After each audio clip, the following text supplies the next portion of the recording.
Good evening, everybody. This is Alex with Underground Noise. This is webisode number 13. Hit that subscribe button on YouTube. I'd be happy if you did.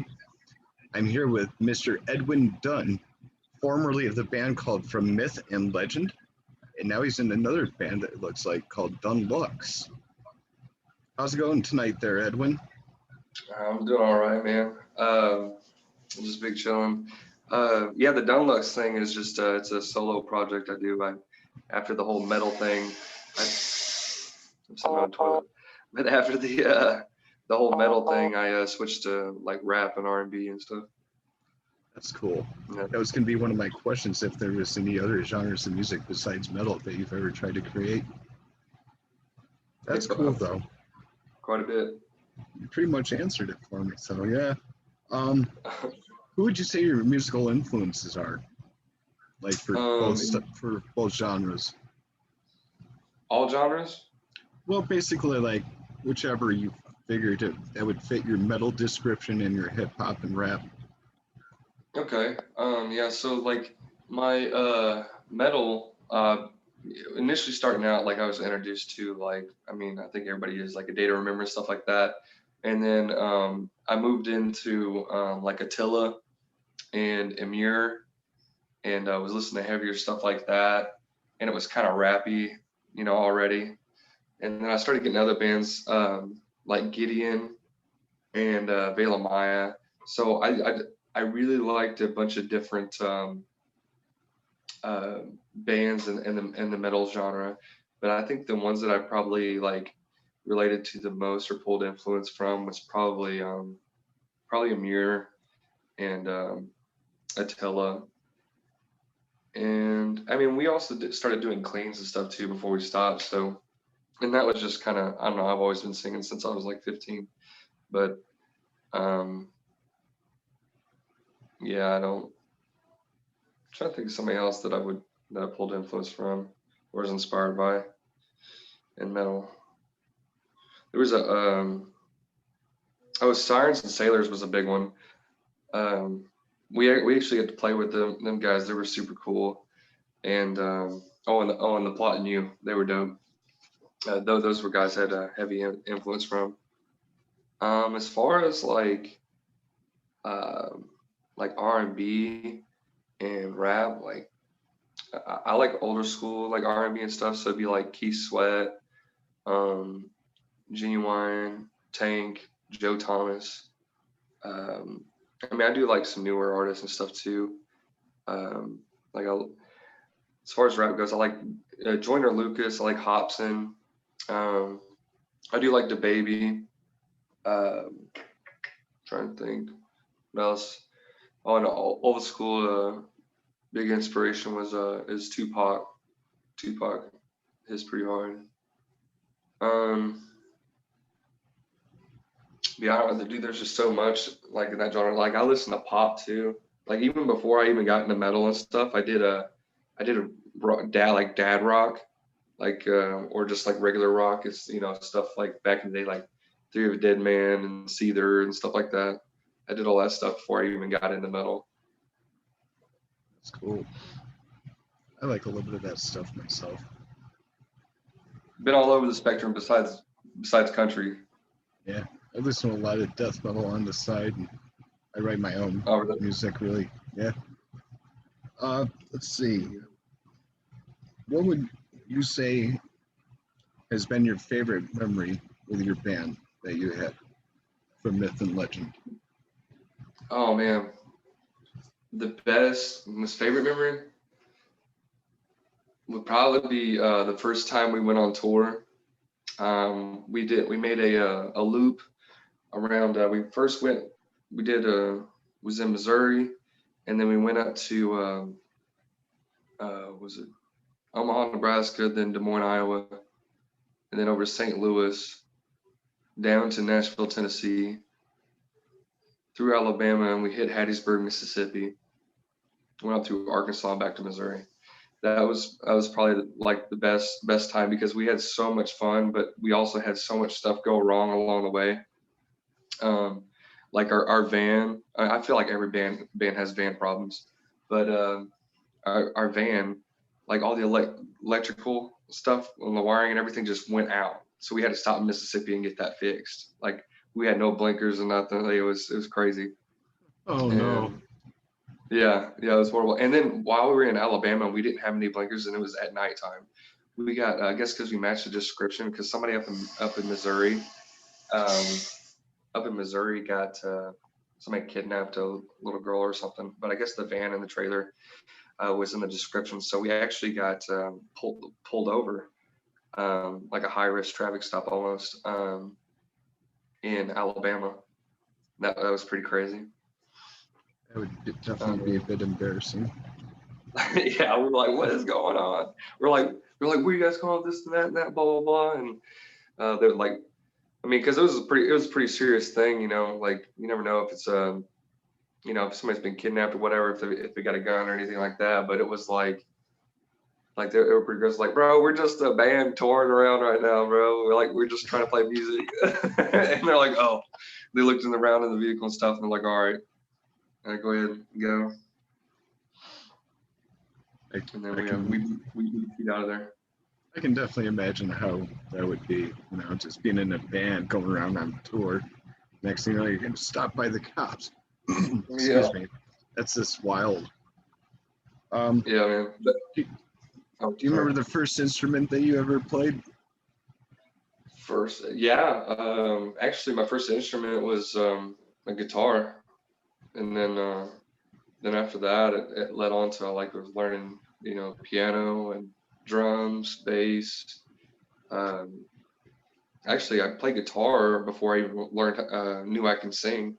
That actually, I figured that out during where I was in choir class. I just took it because it's an elective, and you know, just to not really do anything. But so they were doing a thing to where it was like a some type of karaoke thing, and I was singing like a Hinder song. I think it was "Lips of an Angel," and they were like, I turned around and everybody's jaws were like dropped and stuff. I was a class clown, bro. Like everybody was just like laughing at me or didn't take me serious, or you know, either one. And after I like sang and like I turned around, everybody's jaw was dropped and like, bro, what was that?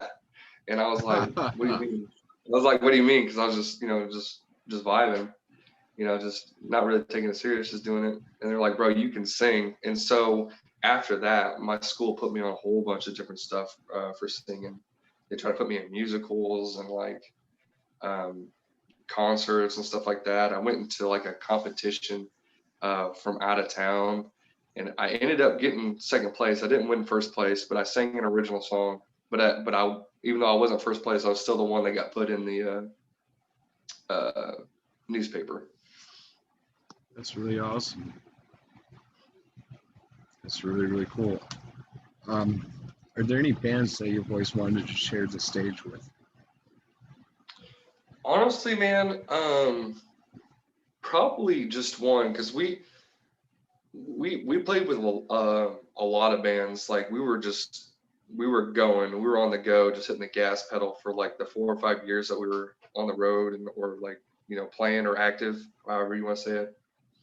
We played with a lot of people that we never thought we would ever play with, you know, just like I feel like the pace that we were going when we started, like, dude, it was just going so fast. We were gaining momentum so quick. And that's probably why we ended up falling apart. was because of that, but I don't know. But the one that I never got to share the stage with that I think I really would have liked to is probably Amir. Yeah, Amir or Gideon, because we got to which is really crazy. So we won this competition, and we got to play Summer Slaughter Tour down in Dallas, Texas at the Gas Monkey, and we opened up for like Carnifex, Cannibal Corpse, and like Slaughter to Prevail, and like all them and stuff like that. That was a big show. Like that was incredible. That was a good time. And I mean, like, see the Signs of Sailors, The Plot and You. I think we played with Fit for a King. Yeah, Enterprise Earth a few times, 3 to be exact, I think. I'm trying to think. Who else? We played with I Prevail. Upon a Burning Body, Miss May I. Yeah, it was just so many bands that we got to share the stage with that was just like mind blowing every single time. Like, It's and very just cool. kicking it with those dudes backstage and everything. Like it was crazy. But I think Amir and Gideon probably are the ones that I really wish I would have got to share the stage with for sure. It's cool they got to share the stage with Cannibal Corpse. I got to see them in 2009 during, Really? yeah, during Decimation of the Nation Part 2 with Hatebreed and Hate Eternal. It was Well, actually really cool. those dudes are wild and alcoholics. It was funny because it was my first time ever seeing Cannibal play, and I got to actually meet the band. Really? Yeah. That's awesome, man. I was Hell like, you yeah. guys were in that movie Ace Ventura Pet Detective. They're like, yeah, we were. I'm like, that's too freaking awesome. But yeah, that Oh, brings yeah. me to my next question for you. Do you have any hobbies outside of music? Um, not really, because like if I'm not actually doing music myself, like I opened up my own studio and I record other artists and stuff too, and mix and master and do all that stuff. And I'm getting ready to expand my business out into filmography, do like music videos and weddings and stuff like that too. But because that takes up a lot of my time. I mean, if I ever actually do find time, like I'll hit the gym or I'll try to play some tennis, maybe fish. that's, That's cool. that's yeah. I mean, that's all I really got time for really anymore. But if I'm not doing that stuff, I'm working. Fishing can be fun, because there's Yeah, so many different fish out there in the ponds and lakes and such. yeah. Last few times I went, I haven't caught anything, but it was still a good time. So. Right on. Gives you something to do, keeps you out of trouble, right? Yeah, for sure. Well, I got a couple more questions for you, Edwin, and then that should be all. Um, All right, bro. if you could bring back any dead musician, who would you bring back? Ooh, from any genre? Any genre. I mean, you could pick one or two, it don't matter. Man, honestly, I would bring back, if I could, the Rev from Avenged Sevenfold, Kurt Cobain from Nirvana, and Biggie and Tupac, because those dudes were so iconic and wrote good music. And now all those people I listed, I wish that I could hear like what their music would sound like today, how it would evolve, because they had such a big impact, for their time. Oh no, and what's his name? Is it Lane Stanley Staley. from Alice in Chains? Him Yeah, too. That Lance dude, Staley. yeah, that dude had so much soul, man. Like every time he opened his mouth, all I heard was just the like pain and beauty coming out of that motherfucker. Yeah, I could name a few for you that I'd bring back if I was able to. Dimebag Darrell, Peter Steele, Mhm. uh, Yeah, Warrell Dane from Nevermore, Vinnie Paul, of course, and yeah. this one might shock you, Roy Orbison. Who? Roy Orbison. He was the man that Or wrote the song called Pretty Woman. oh, okay. Yeah, that's Yeah, all. That's probably why I'm known by name. I know the song, yeah. but I don't know him by name. I'd also bring back DMX just because I think he was one of the most hardcore rappers out there. You talking about DMX? Is that what you Yeah, said? Oh hell yeah. And I don't know what you. I mean, you don't have to answer anything uh, about that, but like I really like that he had such strong faith. Like that was my big thing. Like that man had a lot of faith, and he showed it everywhere he went. that's so true. Well, Edwin, do you have any last words for Underground Noise? I appreciate your time tonight. Oh, yeah, dude. I really wanted to thank you for the time and for the interview. It's fun, man. I haven't been able to really talk about or reminisce about the old days in the band and stuff. And it's just as much as I would like to, you know. man, if I could like play shows again with them and everything, because it was cool. It's just like I think a lot of people, you know, was just trying to move on in life, and some people got burnt out and everything, and then like, you know, we got frustrated at each other and stuff. Even though the majority of us are still pretty cool with each other and still friends and talk, it was just people wanting to move on and stuff too. So, but yeah, I mean, I'm very thankful, you know, to have that conversation and, you know, talk about the new stuff, what was going on. It's been really cool, man. Yeah, and also before I forget, who came up with the band name from Myth and Legend? And how From did Myth it and come Legend. about? So the one that came up with the band name was actually the bassist. His name Cameron Bay. He came up with the band name, and I think he came up with something. It was close to it. I think it was From Myth to Legend, but it was actually already taken. So he decided to just go with From Myth and Legend, and just do that. And then the person that originally drew the first logo and everything, and like the emblem and stuff, but like here I got like tattooed on my elbow. You can see that. But yeah. Oh, that's nice. Yeah. Thanks, man. But yeah, was the guitarist. Yeah, the lead guitarist was Damon Ruff. He's the one that first originally drew the first images and stuff of it. Good to know. Yeah. But I gotta go ahead and shout out, and one of the most kind-hearted and hardworking people in the band too was the drummer Matthew Garcia. He was a really cool dude. I'm still really good friends with him and stuff too. That dude, the plot and you, when we had the Land and Tours from the plot and you come to feature on our song, I thought he was gonna steal our drummer because the dude was like like a metronome. He drummed so on time, it was ridiculous.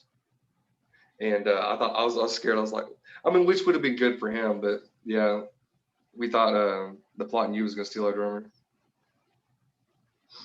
Yeah. I know what that's like. I remember having a band back in 2009. This was when I went back to New York and had different members in the band, and I thought this other band was trying to steal my drummer, but this guy was torn between both bands, and I kind of felt bad because he was new to death metal, and I was trying to help him understand it better, but now he's got a good knowledge of it, and he's like, dude, you got to hear my blast beats nowadays, man. So shout out to my buddy Scooby. What's up there, Brian? Hell yeah, man. Yeah, Edwin, I do appreciate your time tonight. Thanks again for the interview. Oh, thank you, brother. I appreciate it all. Yeah, you're welcome. It's my pleasure.